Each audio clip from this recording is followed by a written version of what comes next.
এই মুহূর্তের সর্বশেষ আপডেট নিউজ নিয়ে আপনাদের সামনে হাজির হলাম। এখন শুনবেন সংবাদ শিরোনাম। মমতাকে হারিয়ে কসাই মোদির বিশাল জয়, ভারতের সীমান্তে লাখো মানুষের ঢল, ভয়াবহ বিপদে বাংলাদেশ, কি করবে বিএনপি সরকার?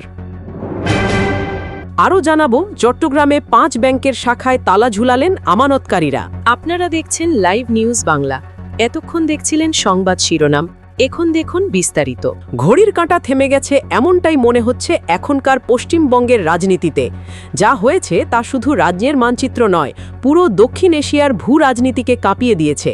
চারপাশে ছিল নানান জল্পনা, এক্সিট পোলের হিসাবের খাতাও ছিল গুছিয়ে রাখা, কিন্তু শেষমেশ সবাইকে চমকে দিয়ে পশ্চিমবঙ্গে এত বছরের ইতিহাস এক নতুন মোড়ে ঘুরে গেছে। নরেন্দ্র মোদী আর অমিত শাহের নেতৃত্বে বিজেপি বিশাল জয় পেয়েছে, আর এটাই তাদের প্রথম সরকার গড়ার মাহেন্দ্রক্ষণ। আর সরকারের হাল ধরতে যাচ্ছেন শুভেন্দু অধিকারী, একসময় তৃণমূলের সদ্য দুধে নেতা, এখন ঘোর হিন্দুত্ববাদী মুখ। বলা ভালো, নবান্নর ছাদে গেরুয়া পতাকা ওড়া যতটা না মহাল রাজনীতির পালাবদল, তার চেয়েও অনেক বেশি অশনি সংকেত হয়ে এসেছে বাংলাদেশের জন্য। ভোটের ফলাফল ঘোষণার সাথে সাথে ঢাকার নিরাপত্তা সংস্থাগুলো তো রীতিমতো নড়ে চড়ে বসেছে। এতদিন যা কেবল আলোচনা ছিল, এখন সেটা বাস্তবে রূপ নিতে শুরু করেছে। সীমান্তের কোথাও শ্বাসরুদ্ধকর আতঙ্ক, বিজিবি উচ্চতর সতর্কতায়। বরাবরই পশ্চিমবঙ্গে ভোটের পর থমথমে অবস্থা দেখা যায়, কিন্তু এবার পরিস্থিতি অন্যরকম। দেশি বিদেশি গোয়েন্দা তথ্য বলছে, সামনে চরম রাজনৈতিক ও সাম্প্রদায়িক বিশৃঙ্খলা ছড়িয়ে পড়ার প্রবল ঝুঁকি। শুভেন্দু অধিকারীর মতো এলাকার কট্টরপন্থী কেউ সরকারের চেয়ারে বসলে মৌলবাদী পক্ষগুলো আরও সাহস পাবে, এটা আর গোপন নয়। ইতিহাস বলছে, এমন সময়ে সীমান্ত পেরিয়ে বলপূর্বক মানুষ ঢোকানোর চেষ্টা বেড়ে যায়। এবারে আশঙ্কা, ভারতের দিক থেকে বিপুল সংখ্যক মুসলিম নাগরিক পুশ ইন করা হতে পারে বাংলাদেশের ভেতরে। আমাদের এখনও রোহিঙ্গা শব্দের ক্ষত শুকায়নি। সেখান থেকে তিক্ত শিক্ষা নিয়ে বিজিবি, ড্রোন, সীমান্ত পাহারা সব মানে আগেভাগে রেডি।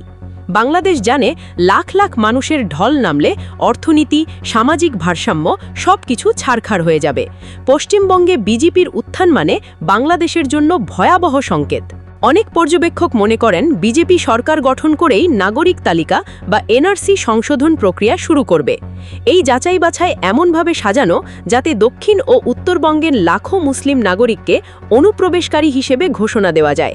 এরপর এনআরসি বা নাগরিকত্বর কাগজে গলদ দেখিয়ে তাদের রাষ্ট্রহীন বলে ঘোষণার পরিকল্পনা পুরনো।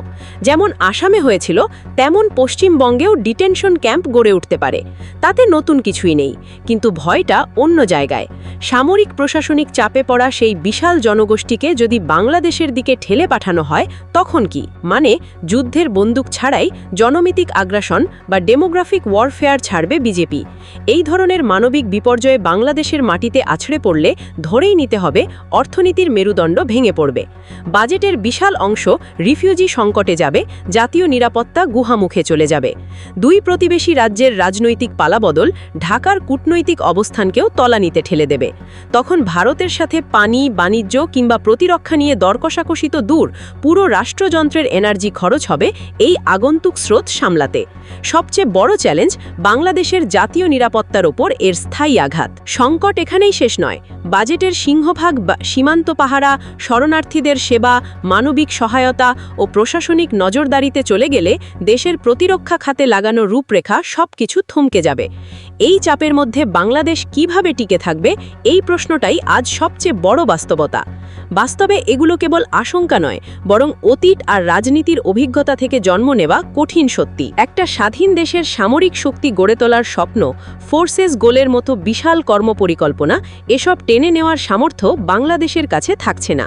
টাকা নেই, আবার ঘর ভেতরেই অস্থিরতা চলতে থাকলে এমন সব উদ্যোগ শুরু হওয়াতেই শেষ হয়ে যাবে। বাংলাদেশের সামরিক ব্যবস্থা প্রকারান্তরে পঙ্গু হয়ে যাবে। এই ছবিটা তো কারও অজানা নয়। বলা ভালো, দক্ষিণ ব্লকের কেউ কেউ যে এমন কিছু দেখে খুশি হয়, এটা তাদের বহুদিনের লুকানো চাওয়া। ওপারে পশ্চিমবঙ্গেও তখন চিত্র বদলে যাবে। ভোটে কমলা ঝড় তুলতে বিজেপি যে উগ্র ধর্মীয় মেরুকরণ চালিয়েছে তা এবার রাষ্ট্রীয় নীতিতে জায়গা পাবে। রাজ্য জুড়ে এতদিনের সাম্প্রদায়িক সম্প্রীতি উবে যাবে, মুসলিমরা কোণাঠাসা হবে, তাদের জন্য জায়গা ছোট থেকে আরও ছোট হয়ে আসবে। ধীরে ধীরে একটা উগ্র হিন্দুত্ববাদ মাথাচাড়া দিয়ে উঠবে। পশ্চিমবঙ্গের চিরাচরিত বহুবাচনিক সংস্কৃতি চাপের মুখে পড়বে।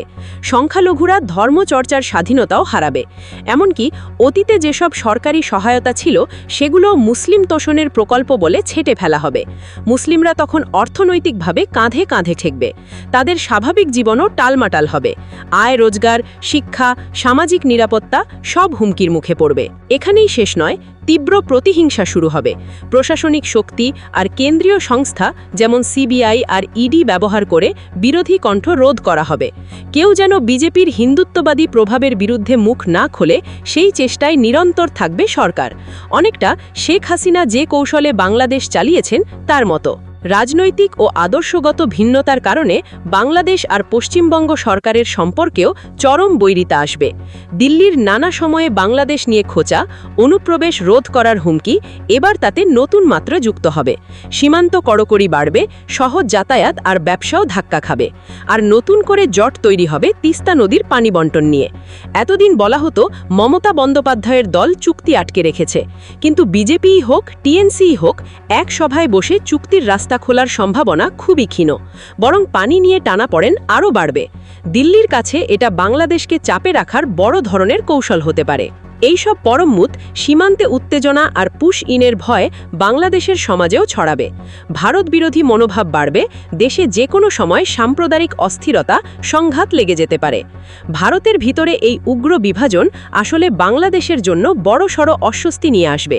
স্পষ্ট বলা যায়, এই ডেমোগ্রাফিক রাজনৈতিক আগ্রাসনের লক্ষ্য বাংলাদেশকে উন্নয়ন থেকে ছিটকে দিয়ে দীর্ঘদিনের সংকট আর অস্থিরতায় ফেলে রাখা। নীরব থাকার বা কূটনৈতিক চাতুরিতা দেখানোরও সুযোগ আর নেই। চুপ থাকার মানে নিজেদের অস্তিত্বকে আগেভাগেই হুমকিতে ফেলে দেওয়া। এখনই সময়, এখনই বড় কোনো সিদ্ধান্ত নেওয়ার সবচেয়ে উর্জু মুহূর্ত। যারা চালক আসনে আছেন তাদের সত্যি সচেতন হতে হবে। দেশের ভেতরে শক্ত একটা ঐক্য না গড়লে সামনে আরও বিপদ। তারেক রহমানের নেতৃত্বে সরকার যেন ইতিহাসের অগ্নি পরীক্ষায় দাঁড়িয়ে। কাজেই কূটনীতিতে বড় রদবদল দরকার। দেশের স্বার্থে দ্রুত পাকিস্তান, ইরান, চীন এই তিন দেশের সাথে সামরিক, অর্থনৈতিক, কৌশলগত সহযোগিতা আগের চেয়ে আরও মজবুত করতে হবে। এশিয়ার শক্তিশালী ব্লকের সাথে যুক্ত হয়ে দিল্লির এই আগ্রাসনের জবাব দেওয়া ছাড়া বাংলাদেশের সামনে বিকল্প নেই। এখন একটা ভুল সিদ্ধান্ত পুরো জাতিকে অনেক দিনের জন্য গ্যাড়াকলে ফেলে দেওয়া। সময় যেটুকু আছে সেটাই বাংলাদেশের হাতিয়ার। সময় নষ্ট করা মানেই ভবিষ্যতের জন্য আরও ভয়ঙ্কর শেকলের ফাঁদে আটকা পড়া।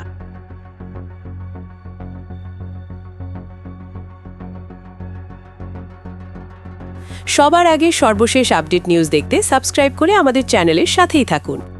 আমাদের নিউজ ভালো লাগলে লাইক, কমেন্টস ও শেয়ার করুন। ধন্যবাদ সকলকে।